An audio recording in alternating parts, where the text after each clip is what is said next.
ഇന്ന് സൺഡേ പരിപാടികളാണ് കേട്ടോ, ഹൗസ് വാമിങ് ഉണ്ടായിരുന്നു. അപ്പോൾ അവിടുത്തെ ആ ഒരു സീനാണ് കേട്ടോ. അത് ഒരുപാട് വർഷത്തിന് ശേഷമാണ് ഞാൻ ഇങ്ങനെ ഒരു എന്താ പറയുക സദ്യയായിരുന്നു കേട്ടോ അവിടെ. അപ്പം ഞങ്ങൾ ഉച്ച ടൈമാണ് അവിടെ എത്തിയപ്പോൾ ഭയങ്കര റഷായിരുന്നു. ആ സമയത്ത് എല്ലാവരും എന്താ പറയുക, നമ്മൾ ആദ്യം കല്യാണ വീട്ടിൽ പോയി കഴിഞ്ഞ് കഴിഞ്ഞാൽ വിളമ്പുമ്പം നമ്മളെല്ലാവരും ഇങ്ങനെ പോയി നിൽക്കുന്ന ഒരു അനുഭവമല്ലേ, അതായിരുന്നു കേട്ടോ. അതായത് സീറ്റുകളൊക്കെ കുറവായിരുന്നു, കുറേ ആൾക്കാരുണ്ടായിരുന്നു. അപ്പം അങ്ങനെ വെയിറ്റ് ചെയ്തിട്ടായിരുന്നു കേട്ടോ ഫുഡ് കിട്ടിയിട്ടുണ്ടായിരുന്നു. അപ്പം എനിക്ക് പെട്ടെന്ന് അങ്ങനെ ഒരു ഓർമ്മ വന്നു. ഒരുപാട് വർഷങ്ങൾക്ക് ഞാനൊക്കെ കുട്ടിയാകുമ്പോഴാണ് അങ്ങനെ ഉണ്ടായിരുന്നത്. ഇപ്പം എല്ലാം ഫാസ്റ്റാണല്ലോ.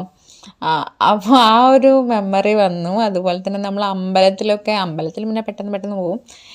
ഇതങ്ങനെ ഒരു മെമ്മറി ഉണ്ടാക്കിയൊരു ഹൗസ് വാമിംഗ് ആണ് കേട്ടോ. അപ്പോൾ അതൊക്കെ കഴിഞ്ഞ് ഞങ്ങളിതാ ഇറങ്ങിയപ്പോൾ ചെറിയമ്മേൻ്റെ വീടിൻ്റെ അടുത്താണ് കേട്ടോ ഹൗസ് വാമിംഗ് ഉണ്ടായിരുന്നത്. അപ്പം ഞങ്ങളിതാ വരുന്ന വഴിക്ക് ചെറിയമ്മേൻ്റെ വീട്ടിലൊക്കെ കയറി. അപ്പം ചെറിയമ്മ ചായ ജ്യൂസ് അങ്ങനെ എന്തെങ്കിലുമൊക്കെ എടുക്കാമെന്നൊക്കെ പറഞ്ഞപ്പോൾ ഞങ്ങൾ ഒന്നും വേണ്ട പറഞ്ഞപ്പോൾ ചെറിയമ്മ അതൊരു മാങ്ങയൊക്കെ കൊണ്ടുവന്നു, കട്ട് ചെയ്ത് കൊണ്ടുവച്ചു. അപ്പം ഞങ്ങളത് കഴിച്ചുകൊണ്ടിരിക്കുകയാണ്. ഹിമോൻ്റെ ഫ്രണ്ടിൻ്റെ വീടൊക്കെ ഇവിടെ അടുത്തുണ്ട് കേട്ടോ. അപ്പോൾ അവൻ അവിടെ പോയിട്ട് കളിക്കാൻ പോയി. അങ്ങനെ ഞങ്ങളിതാ വണ്ടി കുറച്ച് മേലെയാണ് കേട്ടോ വെച്ചിട്ടുണ്ടായിരുന്നത്. അപ്പോൾ ആ വണ്ടീൻ്റെ അടുത്തേക്ക് നടക്കുകയാണ്.